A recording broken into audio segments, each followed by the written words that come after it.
Welcome to a session called Sharing the Spotlight. My name is Randy Dougherty from Mesa, Arizona, and our panelist, Charlie Robertson from up in Denver, Colorado. Would you welcome Charlie? Hi. All right. I'd like to start off with saying the word sharing is the clue word here, the spotlight. Most of you could probably mention at least one, maybe two. I can mention a half a dozen of callers that I prefer not to work with. And the hardest part is the egos. I've worked with you before. Egos really get in the way a lot when you're working on stage with another caller. And a competitiveness almost comes into play. And that's one of the worst things that you want to do, is get competitive either through singing style or choreography or whatever. I've worked with many callers that I start on some kind of a figure, and the next thing you know, they're doing the same thing, but a little bit more in detail. If I do a head lady's chain right, they're going to do a side lady chain left, and the head lady chain 3/4, and pretty soon that's their theme. And I don't know if it's human nature or second nature to, if you hear something, you kind of clue in on it and you say, oh, I got some stuff that's similar to that, and it'll go together. But really it looks like a competition almost. And so I think you have to avoid that. You really need to communicate with whoever you're going to be doing that spotlight with, whether it be just a 5-minute song, whether it be a regular club dance, a festival, a convention. If you can communicate, get together, the most important thing, I think, is if you're going to be doing the spotlight together, is to practice. Lots and lots of practice. Everywhere you go, I hear people imitating the Jerry and Tony show. There for a while, there was almost every foreign country had a miniature Jerry and Tony everywhere you went. And you can tell those guys practiced from whatever country they were from to get it down to the phrasing and the melody and the harmony to be so close. So, but working and sharing the spotlight is a lot more than just doing hash and singers and that kind of thing. You might want to communicate with that person you're going to be working with, hey, what outfit or what color scheme, or is there a theme for the dance? Let each other know what you're going to be wearing that night. You don't want one guy to show up in a Hawaiian shirt and the other guy comes in, in a tux, or another guy comes in and they're wearing something that just completely opposites. So you have to be careful of that. I'm going to turn it over to Charlie, let him do some talking, because I know exactly what he's going to say. So here's Charlie. Ditto. You don't know what I'm going to say because I never sent you nothing. You know what I'm going to say because we communicated. Yes, that's right. There we go. Well, and thanks everybody for coming out today. And I wanted to actually, it should be a story-filled time. I've had the opportunity to work on several occasions with Randy, and I will tell you the first time I ever worked with Randy, I was completely and totally nervous and intimidated. Right? I knew I was going to be doing the weekend. I knew Randy's name was on the flyer, and I was terrified. And being a rather young guy and nervous, I walked up and said, "Hello, Mr. Dougherty. I'm nervous." And Randy was extremely kind and made me feel very, very, very welcomed. Thank you. Welcome and at ease to work with him. And it became a very, very pleasant experience. And we have had the opportunity now on several occasions to work together. In fact, the first, 5 or 6 weekends I ever got booked for, Randy was also on the program. So that became a very comforting thing for me that I knew I would get the opportunity to work with Randy. Sharing the spotlight has many opportunities. They're sharing the spotlight at a weekend or a festival. Sometimes you can share the spotlight with more than one other caller. Sometimes just one other person. Sometimes sharing the spotlight at a weekend or a festival isn't necessarily being on the same stage at the same time. You're sharing the spotlight just because you're all on the same weekend together. And again, communicating with one another about what each other is doing, as I think is hugely important. Sharing the spotlight when you're a host caller or a local club caller and you have a guest caller come in. You ask them to do a tip with you, and a lot of times you'll hear, yeah, let's do one together. And maybe you have never worked with that person before, so that can sometimes be a little bit nerve-wracking. Sharing the spotlight just for a dance. Maybe the two of you get booked to do a dance together. That's another opportunity that happens quite often. What makes that special, though? And my personal opinion is that I think multicolored dances have more energy, and if they're done properly, it's a great opportunity for you to give a great show to your dancers. That doesn't happen by accident. And as Randy mentioned, the Tony and Jerry show, I don't know this for sure, but I will guess and can pretty much assure all of you that the Tony and Jerry show didn't just happen. I would imagine that Tony and Jerry spent many, many, many hours together, working on specific songs together to get that sound and that excitement that they have and they can project perfected. It is rare to find somebody that you can just jump on a stage with and go. It does happen, but it's pretty rare. The two of us were that way, right? Yeah, we're pretty much that way. Yeah, just go. There's a couple different theories on how to do a dance, and I'm going to talk specifically about just a dance or an afternoon session or an evening session together. Quite often when you're calling together, if it's somebody that you don't necessarily work with or you've never worked with before, I think we've all probably done this. You do the first tip together, and then one person does one, and the other person does one, and you do another one together, and you kind of repeat that, rinse and repeat all night long. I think that's a good way to go. If you click, if you really work together well, I would suggest that it's a better show for the dancers if you do the whole dance together. When Randy and I get together, Randy gives me the opportunity to come down and work with him in Mesa every year, and then Randy comes up and he and I do a weekend together in Colorado every year. We tend to do the whole dance together. The reason is we've worked together enough now, we have enough songs we can do together, and the camaraderie that we have on stage together, we can project that out to the dancers, and it gives them a better time. I am very conscious, though, of what Randy is doing. When he's calling, when he's doing some figures, using choreography, walking off the stage, I try to pay attention. Because as Randy mentioned earlier, if I come back and I call the same things that he's calling identically and just add a few things, then it really does come across like we're trying to one-up one another. And that, I think, is the biggest downfall of multicolor dances. If you get this one-upmanship going back and forth, all you're doing is making each other giggle or making each other angry, and you're not giving the dancers the show. So paying attention is very, very important. Also paying attention because occasionally you might need to help one another. Now, this has never happened in my calling career, but I hear that callers occasionally lose a corner. And shocking as it may seem. So being able to lean over and say, hey, help, that's a pretty good thing. So the other caller probably ought to be paying attention to at least what's going on out there. You have something to say about that? I heard you click. No. Okay. Happens. Working with somebody that you know it's really, really easy. You know, I will tell you, Pat Carnathan and I have had the opportunity to work together on many, many occasions. The first time Pat and I worked together, I believe I was 13 and Pat was 15. And we have had many, many opportunities to work together. These days when I work with Pat, we get on the stage together, and I don't have a clue what the singing call is going to be until the music starts. But I know whatever it's going to be, it's probably something Pat and I have done together, so it's really not a concern. We don't have to work really hard now because we've done it a lot. Working with somebody when you don't know them, it's much more difficult and can be intimidating. And for those of you in the room that are newer callers, which I don't see many, but if there are, yeah, I know, Rod, you're brand new. You just broke in, 35 years ago? 38, 40? When I was a very, very young man, was that Eddie? When I was a very, very young man, I had the opportunity to call with Ken Bauer. And again, I was very, very nervous about that day.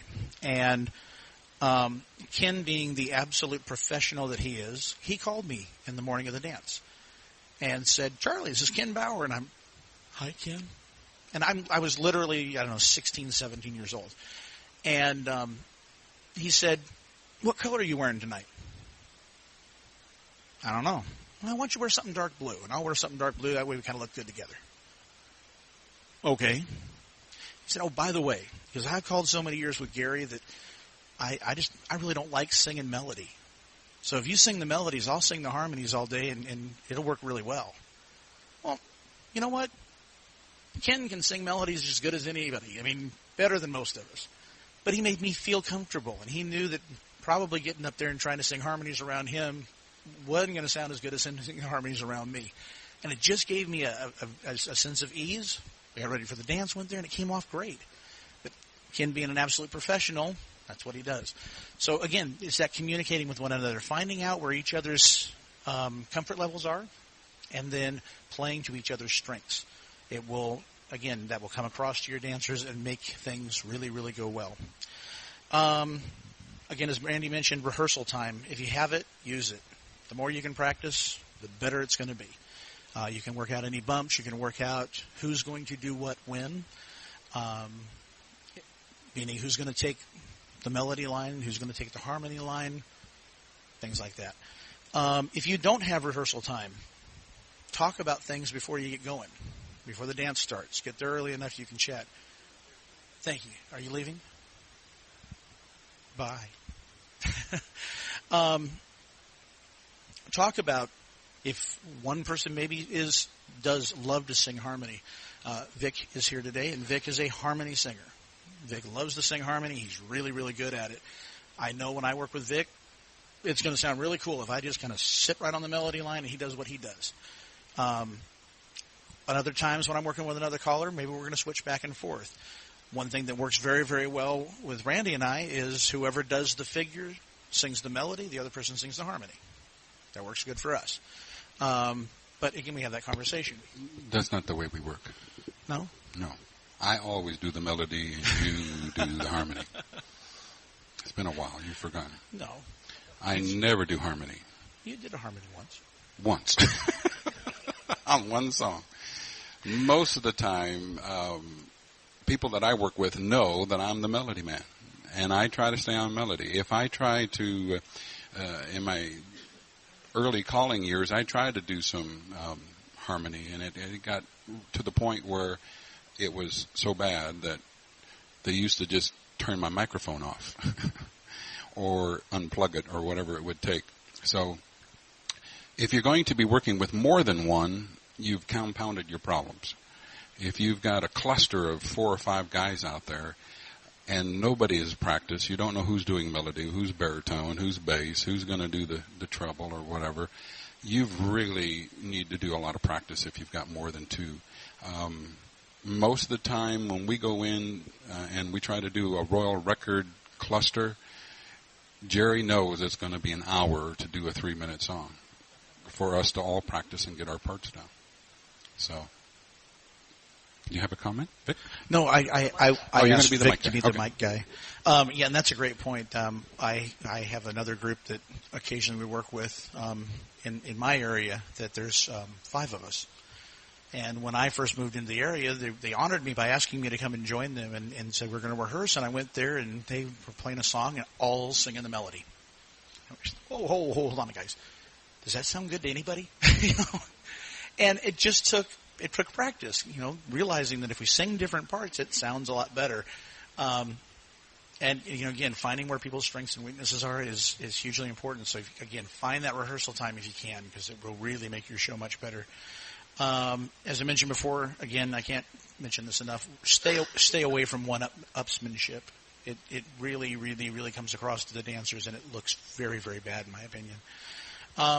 Remember, whenever we are on the stage, whether it is alone, whether it's with one other caller or a group of callers, our job is to give the dancers a good time. Our job is to entertain. So keep the dancers at the forefront of what you're going to do, and you'll have success doing it. And now we have a lot of other callers that have worked. I've worked with personally, so I know you guys are good at working with other folks. I would love to open up the floor and get some questions and have some general discussions. So who'd like to start? Vic. Oh, we got one or two here.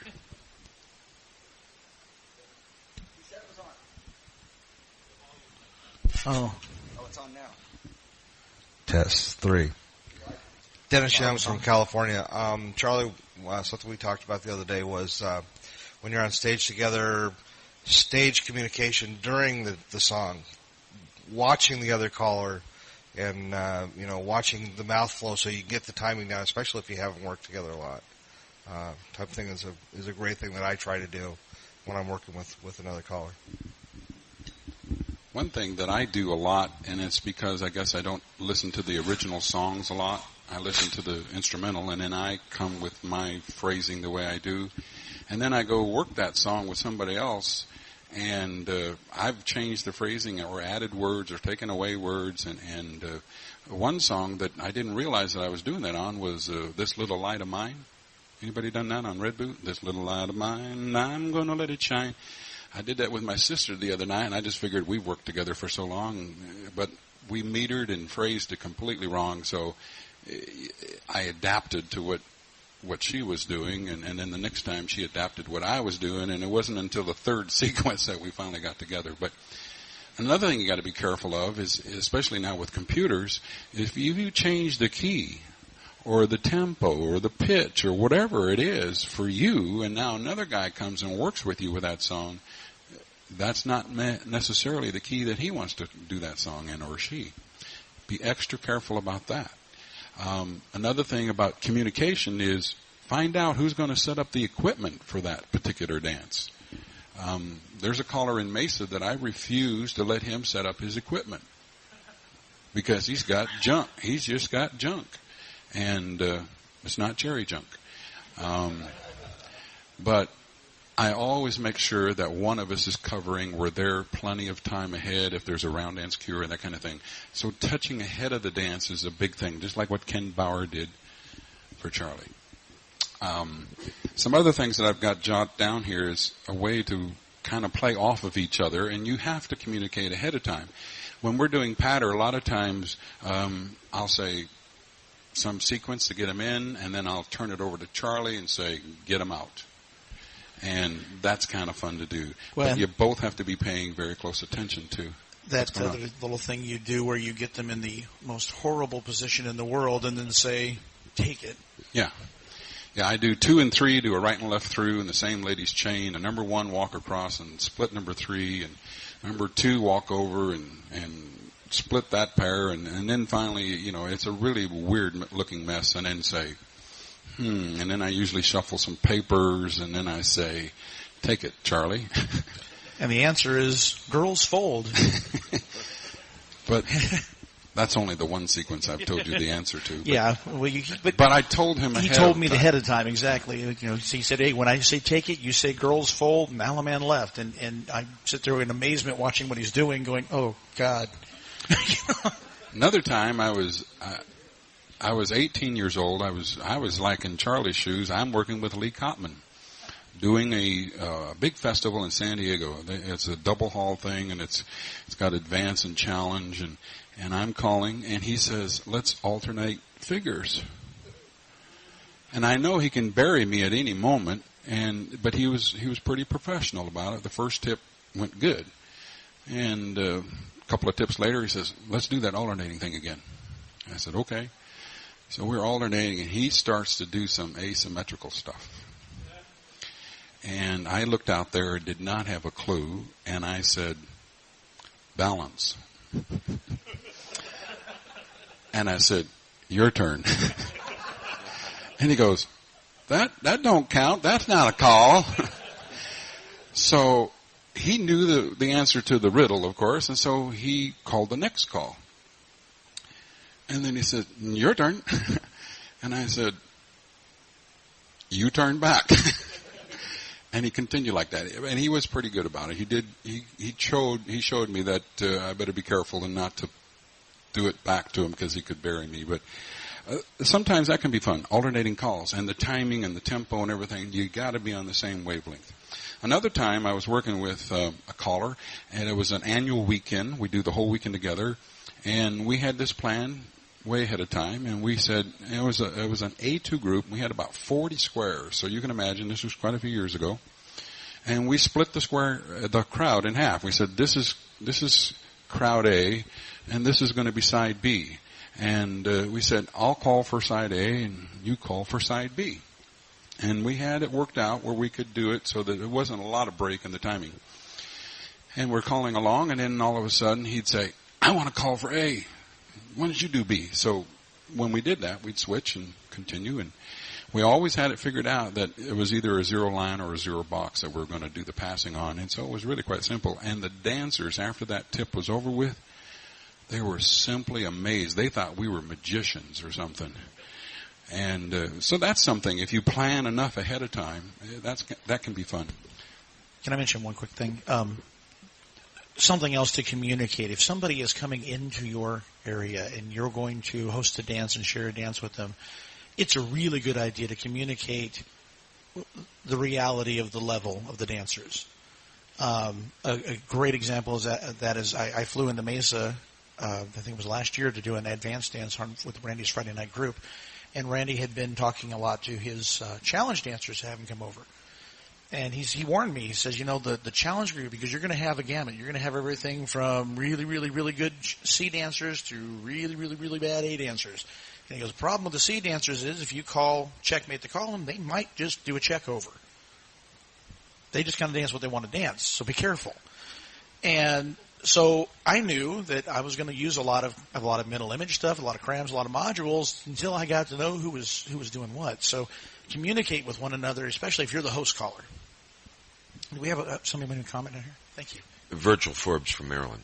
I had worked in a quartet a number of years ago. Delusions of grandeur. We thought we were the next Red Boot Boys. The only problem was it was 2 basses and 2 baritones. No ten. I ended up singing baritone, which is not my normal part. It actually went real well. We did 3 dances with concerts, and it went well. But the incredible amount of work that goes into even preparing one quartet kind of sing and call.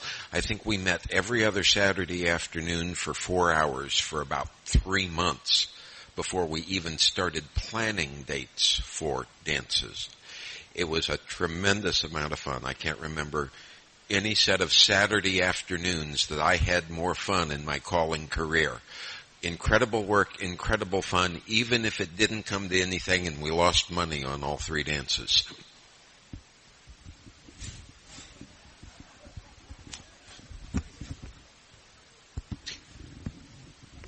Actually, I'd like you guys to talk a little bit about the exact opposite of that type of situation, where you guys see someone coming in and you invite them onto the stage to call with you. Just to tell a little background, I remember one time I was, I think this was Western Festival, and we were there, and Vic was up on stage with a young man by the name of Michael Hayworth, and you also had Mike Kellogg on the stage with you, and my friend from out in Rancho Cucamonga, who is no longer calling anymore, and I walked into the hall, and he said, "Come on, get up on the stage, and we'll do this." And we had 5-part harmony, just like boom. It was great. Anyway, if you guys could talk about that. Working with somebody that just walks in and you, yep. Somebody you know, okay. Yeah. Most of the time, if it's an event that I'm sponsoring, I have no problem getting them up there and calling with me. But if it's a club that's hired me, I shy away from getting guests up. But again, if I know them and I know they can do some harmony, or perhaps we all both do melody, we can try to find a blend. And at the worst scenario, I do the opener. He does the first figure, I do the next figure, he does the middle break, we just alternate like that. So it looks like we're working together when really we're not.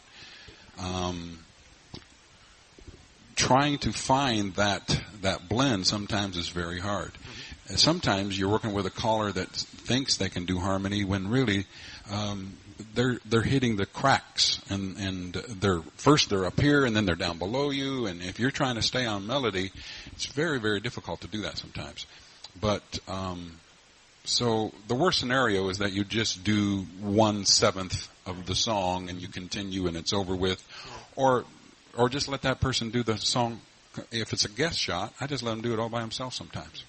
I guess again, Scott Byers, Sacramento, California. I guess what I'm asking is how do you guys prepare yourselves for something like that in case somebody comes in? Ken Bauer walks in. How do you prepare yourself for that? I let him do it by himself. When I was in Japan, I was just there a month or two ago, and it was a full weekend of calling. And the first spot for every hour, I was working with a Japanese caller. I tried to prepare myself, but I had never heard that many Japanese callers. And luckily, most of them picked songs that I had recorded, so I kind of knew the words of the song. But trying to phrase it and match it up, it was really weird. There was only one of the callers that I knew well enough, and he was kind of like a Charlie, only Japanese, and Hi. And I think I mentioned this in one of the other sessions that Charlie and I did. While he was calling, we had done the patter together. We get ready. He picks the singing call, and it was a Willie Nelson song. And I had the braids that I wear as a showmanship thing, so I put the braids on him, and he's still calling like Japanese. And so I just leaned over during the tip and did this on his nostril, and he started sounding like Willie Nelson. And he continued the whole rest of the song like that. And I had my finger up his nose, half the tip. And the people went crazy over it. So you remember, the two of you can put on a show, and that's what it's all about. For me, in that situation, Scott, when I see somebody that I have worked with and I'm comfortable with, and I know that there's a good possibility it's going to sound good, even if I've already started the singing call and maybe it's something that I know works good, I will gesture, point to the mic, and gesture for them to come up. If they're comfortable doing it, they're going to do it. And that actually happened this last weekend at the Bakersfield Fiesta. I was calling, and Tony was following me in a room, and I was doing my last singing call. Tony walked in, and I gestured to him, and he plugged his mic in, and it was really cool. It was a very impromptu duet moment that came off really, really well on a song that he and I had done before. So it just happened to be that was the song I was doing. So that really works very well, and it's one of those really cool moments. For me, where I'm at in my calling career right now, I'd rather call with other people than call alone. I think if you find somebody that you work with or a group of people that you work with really well, it's a blast. To me, that's the funnest time calling. We did a festival in California. I think Rod was there. I'm not sure who else might have been there, but it was in Tulare. And the Sprosty twins were calling with us, and Buddy Weaver was part of the staff. And this was at the after party. And they were, I think it was Square-Rama. Is that what that was called? Anyway, they wanted us to do a song together, and it seems like we couldn't find a record in either record case that would work well. And so I just requested the Sprosty boys to do the song that they had just recorded, "I'll Love You Till the Cows Come Home." And I really just, because I liked that song, I had put it on my latest CD. We went backstage, and Buddy and I were thinking, what are we going to do? Well, he finds a cow outfit in the drama area of the stage. And right beside this cow outfit that had the whole horns and the udders and the whole 9 yards, tail, there was another one that had a chicken outfit. Well, he made me wear the chicken outfit with the wings, the feathers, the beak, and everything. So while they're calling, towards about the latter half, we just walked out there and walked around the Sprosties, and I'm spreading the wings, and he's mooing and all the other things. It brought the house down, and the Sprosty boys never cracked a smile, which made it even funnier. And we're down among the dancers roaming in and out, and I tell you, it was the people left the weekend, and that was what they were talking about. It didn't matter about the great songs that we did earlier in the day or anything. They just talking about the chicken and the cow. And that was all impromptu. I don't know what it was. I have some other times where I've worked with other people that I was going to mention. When I did the thing with Charlie, he had the song "The Soul Man," and he brought the hats and everything. Well, I hadn't really done that song a whole lot, I had to admit to him, and so he had the words on the screen, and he was going to be Jake, and I was Elwood, and we were both Elwood, I think. Or no, we were both Jake. No, whoever the big one is. Elwood is the tall guy. Yeah, we're neither. And I was a little taller, so. But I was jumping and moving, and we had kind of planned some of our maneuvers that we were going to do, which wasn't a whole lot. It was a vine or a spin or something, but I got into it, and by the end of the record, I was going to have a heart attack. I couldn't continue. He ended up doing the next step by himself. Go ahead. Lawrence Johnstone, Ukiah, California. Randy, you mentioned that you mainly sing melody. And me, I can hardly find a harmony line to save my life. I've been very lucky in that most of the guys that I get the opportunity to call together with are very accomplished at singing harmony. But once in a while, you get two guys together who can't. How do you work around that and make it sound better for the dancers? Well, I kind of touched on it where if you can come with a blend, I call it a blend, it's not really harmony. When Dee Dee and I first started calling together, she didn't know anything about being a tenor or trying to do the low end or the baritone, and I didn't know anything. I didn't have any musical background either, and so we just kind of blended together. And when she'd go into the yodel thing, I would just sing the words of the song, and listening back to some of the CDs back then, they were really bad. I was ashamed that we took money for them. But again, I think it's just a matter of the worst scenario is you alternate, and when you come to the chorus lines, to try to come up with something that is not harmful to your ear. If you've got an ear where you can tell, but one of you is flat, I either just turn the mic off or I back off if I hear the flatness. Especially if I'm working with 3 or 4 callers, and I know that one of us is flat. I'm not sure if it's me or not, but I can tell we're not blending well together. And of course, you don't want to do that. Like if you're only working with one caller, and that happened to me with Charlie one time, and he scolded me. We were calling together, and then I just quit calling, and he was doing the high harmony line and left him out there in limbo land.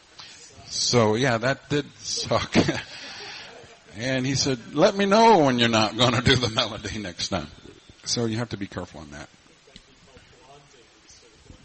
Yeah. You also... Does anybody else have an answer for Lawrence? I have a comment since I have the microphone. Well, please. We have a very good friend, Pat Carnathan. What's your name? Oh, Vic Carey, California, long distance away. We have a good friend, Pat Carnathan, who says if you have 2 voices and you're singing the same note, what's the point? And basically, what I would do is if you do blend, that's good. But if neither of you do harmony, just alternate. That's pretty much what we... Rick Manning, Westminster, California. This is kind of directed towards Vic, but also the panel out there. I'm a brand new caller in the area, and I've had to do a chance to do guest tips with some of the existing callers in the area. And I had the opportunity of going to one of his dances out in his valley area, and he called myself and one of the caller up to do a trio with him. And I'm just kind of wondering how he knew what 3 songs I could do with them when you'd only heard me do Mountain Music and all the Oh classics. Lonesome Me. Yeah, I have the Old Lonesome Me, I have Gold Rush, Rocky Top, Tennessee River, Mountain Music, and Got Rhythm, or Get Rhythm. Pretty much. And those 6 songs are just standards that almost every caller knows. Those are group things. The other thing that I'll state while I'm walking over here is, I've just graduated a callers class, and we did like a 7-person tip with brand new callers. We had 2 women callers, my wife and another graduate, and they get stressed out a little bit because they were brand new. They hadn't done the songs that we had even looked at. So what we ended up doing is had them do the figures, because clearly we were singing in what's called a man's key, and so they could talk the figures through and do everything. But yeah, that's talking about doing a group, all get together and see where the stress level is. How about this song? Who's stressed? How about this song? And we ended up, it ended up coming out okay. But it's just talking to the people. I've worked with some callers that don't even ask you, and they just flip a new song down, and they've done it for 6 months and hasn't been released to anybody yet. And I won't mention names, but they sound like a perfect songbird. No, it wasn't you. But you got to be careful. You need to communicate, and like I say, don't try to get the 1 foot up on the next guy. That's the one thing that I think is the worst. Virgil Forbes from Maryland.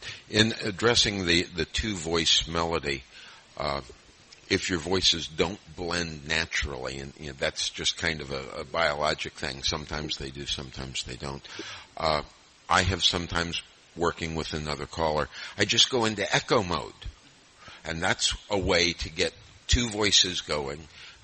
Some songs it works for, some songs it doesn't. You kind of got to experiment.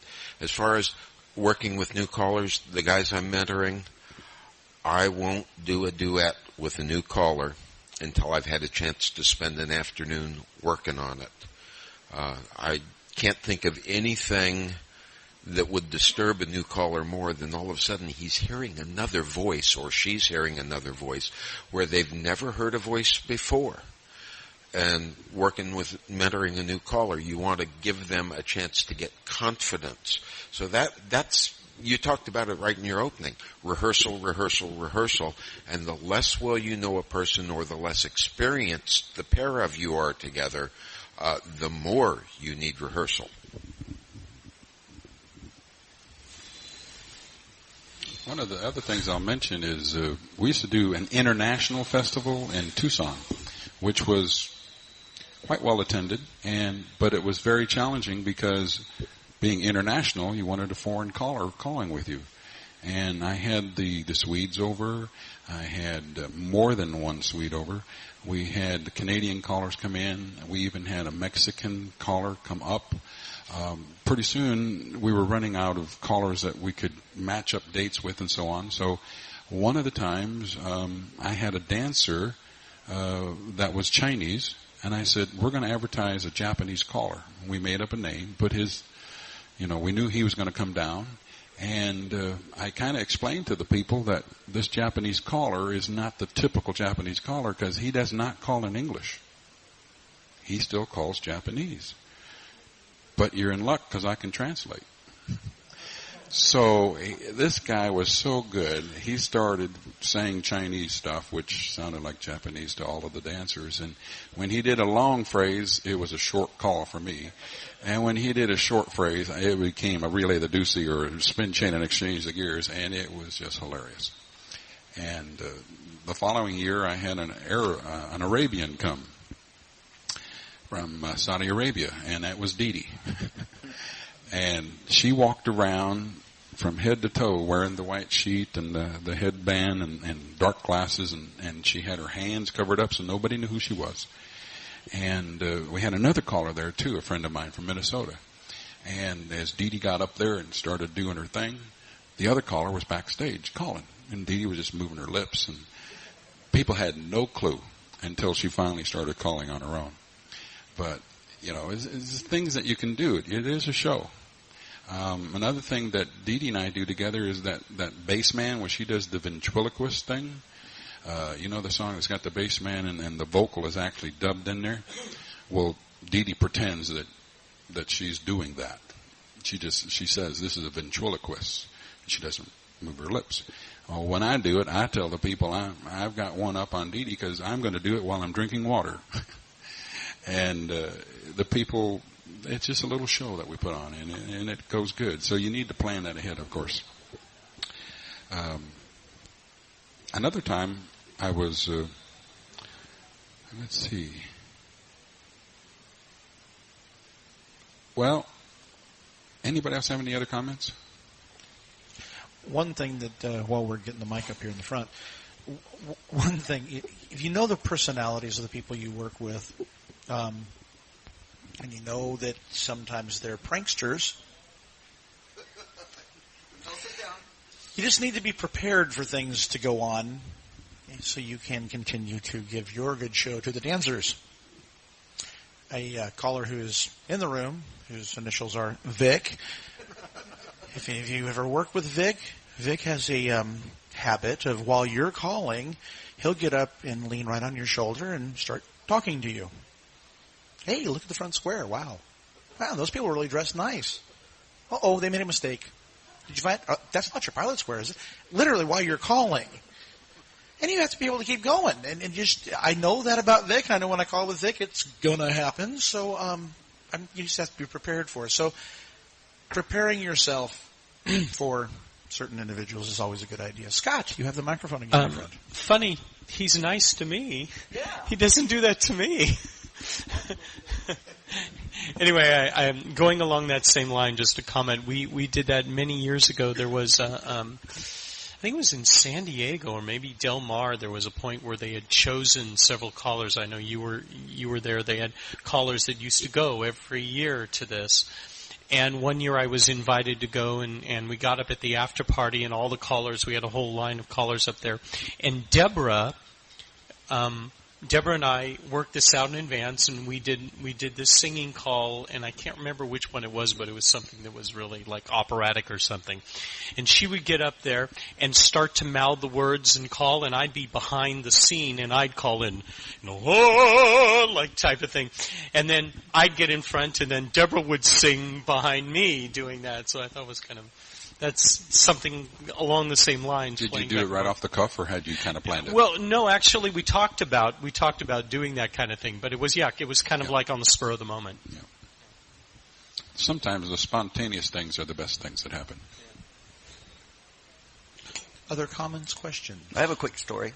Yeah, absolutely. Well, it's not a story. It's a war story? It's a war story. First time I worked with Tony Oxendine and Jerry Story, we were doing the Kingsburg weekend. And it was a story, and I got up there to work with Tony, and Tony said, well, what singing call do you want to do? And I said, I don't know. What do you know? His words are, this is a quote, my name's Tony Oxendine. I know every singing call that's ever been recorded. You choose. I looked at him. Luckily, he was smiling. So then he said, hey, Company's Comin' Ho had just come out. Does anyone know that one?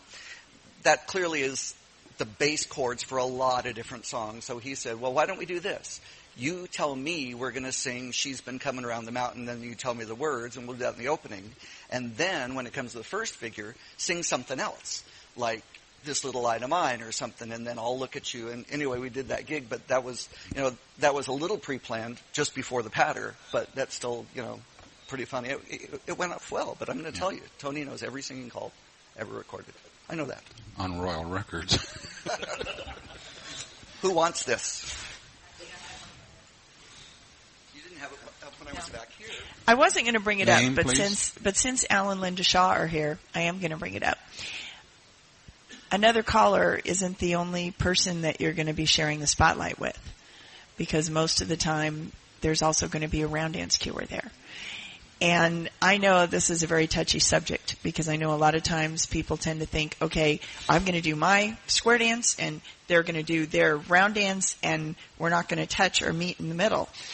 But as my good friend John Flora would say, be careful, because a cuer can completely destroy your program if they want to. I make huge efforts to make sure that the things that I am doing are building up the square dance program and not tearing them down. Because in my opinion, any dance is a cooperation between the caller and the cuer and the dancers. And if you're not all working together, then it's going to fail. But talk to me a little bit about experiences that you've had and ways that you find to make round dance people feel more comfortable or more part of what's happening. How do you deal with that? We did cover this a little bit in our showmanship. Are you up to you're number one. During the showmanship presentation, we did talk a little bit about this, but this actually is probably a better forum, so I appreciate you bringing it up, Aaron. Aaron, you and I have worked together many times, and we communicate very well, and I really, really try to talk to the round dance cuers, because if there's an emotional connection from sort of music for the dancers, and I try to control the emotions of the dancers with the music that I'm using. And so as I go through the dance, I want to either bring them very, very high and then drop them down and then bring them back up. And if I'm trying to do that and I have not communicated with the round dance cuers that that's what my goal is, the round dance cuer can really, they can put a kink in that by not understanding what my goals are. So communicating absolutely with the round dance cuer and saying, hey, you know what, this next tip, I'm going to do a love song. So kind of maybe leading into that, why don't you do a waltz or something that would kind of bring the level of the floor down a touch. I'll get through and do a love song during the next tip, and then after that we're going to pop it up, and maybe you can follow the high energy singing call that I do with maybe a real lively two-step. And as I mentioned the other day, I have never had a round dance cuer look at me and go, forget it. They want to work with us, we want to work with them, because Aaron's absolutely right. For the dance to be successful, we need to have the round dance cuer, the caller, and the dancers all on the same page. And that is true success. So when you're calling, communicate with those round dance cuers. Let them know what your goals are, what you're doing, what singing calls you're doing, what kind of response you're hoping to get from the dancers, because they have other songs that they can use that are going to complement what you're doing. I'm lucky enough, I have a cuer that I work with a couple of times a year, a guy named Tim Pilichowski. Tim actually could be a caller if he wanted to be. He just loves the round dance symmetry. So anytime he and I do a dance, I make him call a tip, and he makes me cue a set of rounds. Now, this does require preparation. Any of you callers who think that cueing a round is just getting up and mouthing the words, I got words for you. Okay, but with proper preparation, you can do that. You can even play a little trade the mic on part A of the round dance, and the cuer can get up, sing a little harmony on one of your singing calls. It's a way to bring the two together, and the dancers love it. Yeah. The other thing that it helps if you'll share with your round dance cuer is any timing issues. Because there are a lot of times I'll go up to the caller and I'll say, gee, I noticed there's only 15 minutes left in the dance. Do you want me to just do one really quick, easy level so that you can finish up the dance? Those are the kind of things that we really need to know what your goals are. Because otherwise, if you've only got 15 minutes left and we come up and do a standard 2 rounds and music checks and the whole thing, you've got about 3 minutes left. And that can really kill your program too. Just a couple of comments. I work with the round dance cuer, and we work weekly together, so we kind of communicate quite a bit together. And I have found that if I have 15 squares on the floor, but he's queuing for 6 and 7 couples out there, he's catering to those people that come to all his workshops. And I've had to lean on those cuers once in a while, saying, hey, we need more people on the floor, so it's not just a matter of doing a waltz because you want to do a love song next, or let the cuer know, hey, I'm doing a lively song, let's do Street Fair or something like that. You also need to tell him about the phases, too, that they're doing. And if he's really overdoing the floor, he needs to know that. And the way to drive it home is saying, I'm going to pay you by the number of couples that get up for every round. And his checks went up greatly after I mentioned that effect. So, you do need to communicate with the cuer. My cuer is so good that we're on the same wavelength. I get him up for a lot of my show tunes. He goes along with just about anything I do. If I dress him up or whatever, he's there. He's great. The late Bob Malthouse and we had many, many conversations about this. Bob and I were very, very good friends, and he actually did a presentation to the local cuers organization here in Southern California about working with callers, because for some strange reason for many, many years we didn't communicate. callers and cuers, and I believe that it's getting better, and that that there is better communication going on, and I'm seeing more of the cuers coming over the callers going, hey, let's talk, so that makes me very happy. But Randy's absolutely right, and Aaron, you're absolutely right. The communication has to be there on many, many levels about the dance, about timing, about the phases of the difficulty of the rounds that are being done, and about the music choices. So working together is paramount, and that is certainly a huge part of sharing the spotlight. Scott, I think you had a question. Scott Pierce from California. Yeah, question for you. You're talking about making sure that your musical styles fit with the round dance cue, or that you fit with each other. Obviously, if you're going to go into some kind of a slow, easy love song followed by a high-energy tip, there's going to be a break in the musical style somewhere.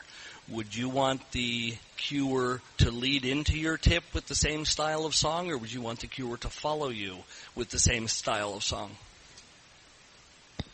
What really gripes me when I've just done a song and then the cuer gets up there and does the pop version or the country. If they hear the song already as a square dance, and that cuer happens to like that, I can't think of some of the songs right off the top of my head, but a lot of them are as rounds, and I think the cuer is not thinking straight when they do that. Yeah, I personally, in that situation you're talking about, Scott, I would rather the round follow. If it's going to be like a love song, I'd rather the round following that singing call be something slow. I want to lead them in, because remember, typically in most cases, in between the round and whatever song you're going to do, you're calling patter, and while choosing the correct music and the tempo for the patter to lead them into that singing call is very important. I just think that I would rather have it continue on after me and then let me control it later. So for me, it's an after thing. My opinion on that is, if I've just done a high energy song, I don't want him to come and take the level right back down. You want some time in there where they're still talking and having a good time, so I want them to do a high energy type round. If I want to continue with that peak or go take them back into a valley, I'll set the mood. I think the cuers, you need to help them understand that they're kind of following you. That's the way I feel. Work together. In the back, yes. Al Shaw from Roundelab. We have a problem in Roundelab with we do not necessarily understand what your programming is. And it's something that, if you're coming in to work with a local caller, or local cuer, there's a high probability that cuer will not understand what the caller's program is at all. Doesn't understand that you want to come out, increase them, drop them, raise them back up, or anything like that. They just say, well, we're just going to come out here and put some rounds on. So definitely some communication ahead of time will help solve that problem. I won't say it's going to fix it, but, and it's something that we have identified in Roundelab, but it takes a long time to get this word out, that check with the caller and see what the program is. You guys have the same problems with new callers too, until they learn what they're trying to do, how they're trying to program. Absolutely, a great point, and thank you for having that issue in front of Roundelab, because it is having communication between the round dance cuers and the callers can only be a good thing, in my opinion. So I'm glad you guys are having those discussions, and I'm glad the discussions between us are happening. So thank you for doing that, and thank you for being here. Francois, we'll make this the last one. We'll yes, wrap it up. Francois Lamoureux from Henderson. The situation that Randy just pointed out, that the round dance cuer follows you up with the pop version or the original version of the song you just did, it's really bad. I hate that just as well, and probably my way of pointing my finger at him would be the next tip. I use chaka chaka for patter. Very good. Hey, I want to thank you for coming out, and I do want to reiterate that if you're one of those callers that nobody wants to work with, your name will spread like wildfire. Let me tell you. And there's enough callers out there that they want to hog the spotlight, not share the spotlight. Don't become one of those hogs that's doing that. You have to have a balance. You got to make sure that if you're doing a guest tip for one night, you don't go in there and call your best choreography just to try to show off, because it's not what it's about. You want to complement whatever the choreography of that club caller has been doing. So if you do become one of those, quote, callers that is hard to work with, your name will go around the country quite fast. And I have declined certain festivals because of the staff that they're going to use.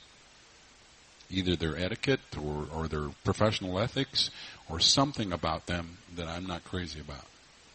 So thank you for coming out. I hope you benefited a little bit, picked up something. Thank you. Thank you, guys. Thank you, Charlie. Thank you, Randy. Have a great break, and I think dinner will be coming up here in a little bit. A little social hour, so enjoy. And thank you again for coming out today. Take care, everybody.